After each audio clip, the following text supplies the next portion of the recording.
Welcome to another episode of Dr. Nicholas Jenner podcast. If you're here, don't forget to check out my blog, theonlinetherapist.blog, or my website, drnjenner.com, or look below for playlists that cover all kinds of aspects of mental health. So in the background of a lot of relationship work right now is a louder noise, the so-called Manosphere. The Manosphere is a broad online ecosystem, not just one group, made up of forums, channels and influencers centered on male grievance and status. It ranges from men's rights and red pill spaces to pickup culture, and in the darker corners of these forums, incels.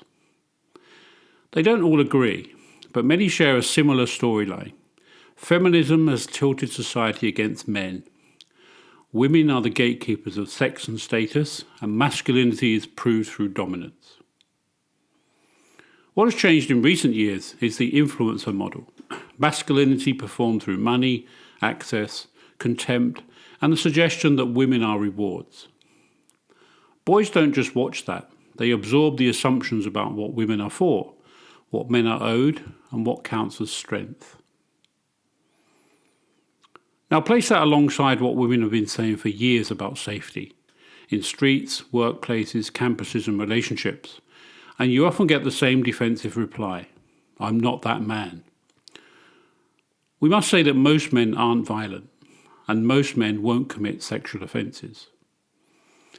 But women's safety isn't improved by men declaring innocence. It's improved when men understand that the everyday reality of objectification and fear, and then change the culture that produces it. So today I want to connect three things that on first glance might not be connected, but you'll see later on that they are. So these things are the culture shaping male attitudes, pornography as a teacher of sexual scripts, and what porn use often means inside relationships as either escape or entitlement. Then I'll bring it down to what actually helps, what you can do next, as the man involved or as the partner living with the impact. So boys do not grow up in a vacuum. They grow up in peer pressure, online influence and family systems. Many are taught mixed messages. Be respectful but be dominant. Have feelings but don't be weak. Value women but treat sex as status. In the so-called lad culture, these contradictions often become a social script. Boundary pushing is framed as humour, discomfort is minimised, and entitlement is presented as normal. This matters because a lot of sexual harm doesn't begin with a dramatic act. It begins with a steady erosion of empathy, seeing women as bodies to assess, impress or use, rather than people with equal subjecthood. And when emotional literacy is low, when boys are taught to numb fear, shame, tenderness and vulnerability, they often grow into men who can function well publicly but struggle privately. So intimacy requires empathy, self-restraint and the ability to hear no without turning it into humiliation. So culture shapes two things: how a man sees women and how a man handles his own vulnerability. Hold on to these two, because later you'll see that they are the bridge to pornography. So talking about pornography, porn isn't the root of all evil and isn't harmless by definition. It's a form of media that can become a teacher. It teaches what sex looks like. It teaches what arousal is. It teaches what women's bodies are for. It teaches whether consent is mutual or assumed or forced. It teaches whether empathy belongs or whether sex is essentially consumption.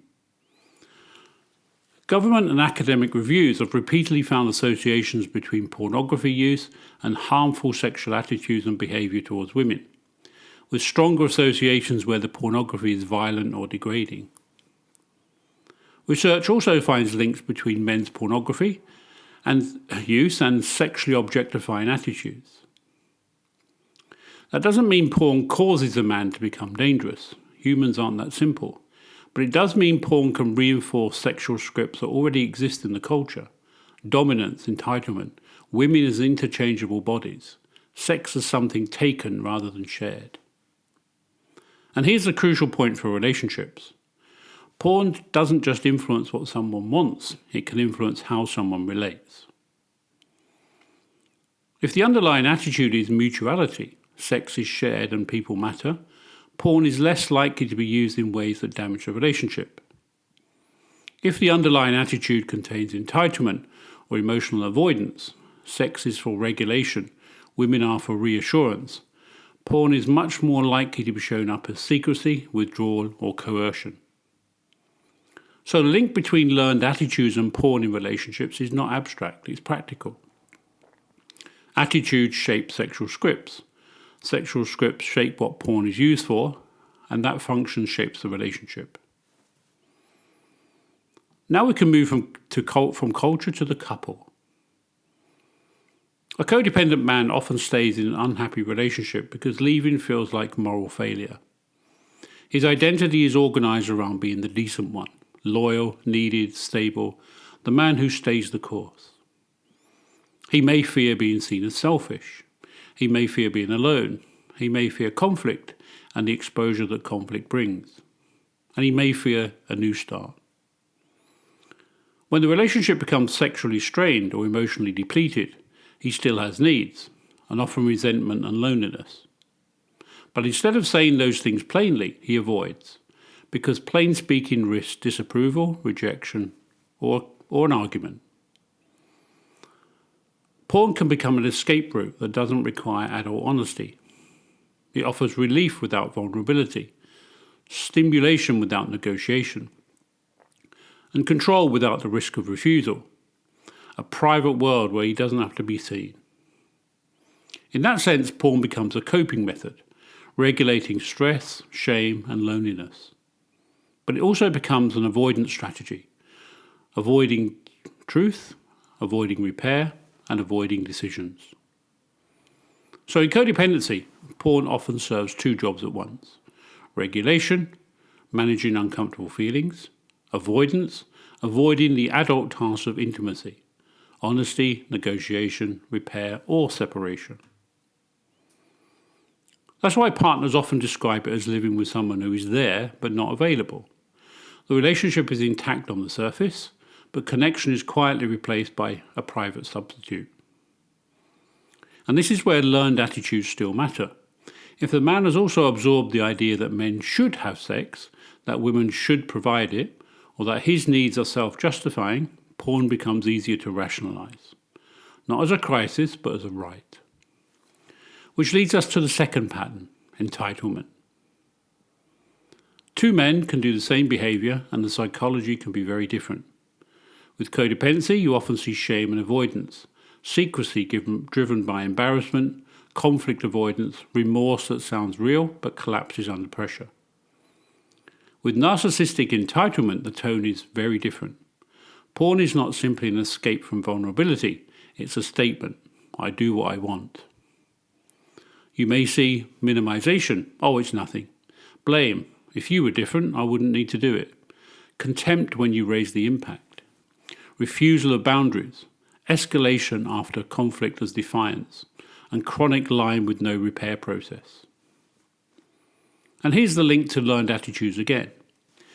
If a man has internalized the script that women exist to validate him, soothe him, and provide access, then porn becomes part of the same entitlement structure. Women as consumable, feelings as irrelevant, consequences as negotiable. That doesn't mean every porn user is entitled. It means entitlement changes what porn means in the relationship. It becomes less about coping and more about power. Who gets to define reality? Who is allowed to object? And who has to accommodate? So if you're the partner of someone like that, or the codependent, the common traps are becoming the investigator, becoming the therapist, becoming the accommodator who minimizes to keep the peace. None of these rebuild trust. And a more adult structure is clarity. Name the actual issue. For many partners, this isn't porn. It's secrecy, lying, withdrawal, contempt, refusal to repair, or porn replacing intimacy. Agreement. If you're staying together, you need to share terms, what's acceptable, what isn't, and what transparency looks like. Action. Trust is built by behaviour, not reassurance. Therapy if needed, a plan for triggers, device boundaries where appropriate, and rebuilding intimacy rather than simply attempting abstinence. And finally, consequence. This isn't cruelty, it's reality. If there is no consequence, behaviour tends to continue.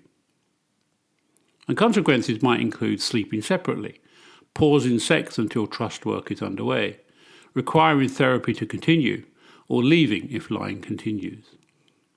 A consequence has to be something you can follow through on, and you must. So a small couple exercise that can be done is called the reality check.